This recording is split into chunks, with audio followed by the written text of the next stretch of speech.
रोते रोते मिले हमसे आयल बड़ी,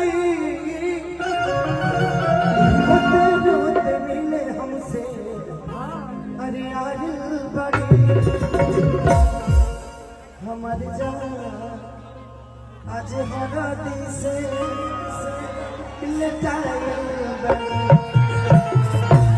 अच्छा कितने लोग गाना सुने पर हाथ उठाइए तो। पढ़ाई उड़ाई देखे चलो कि मन करे छोड़ दी पढ़ाई, ऐसे ही करते रहिए। चलिए आई एक भक्त माई के दरबार में नहीं लौटता है।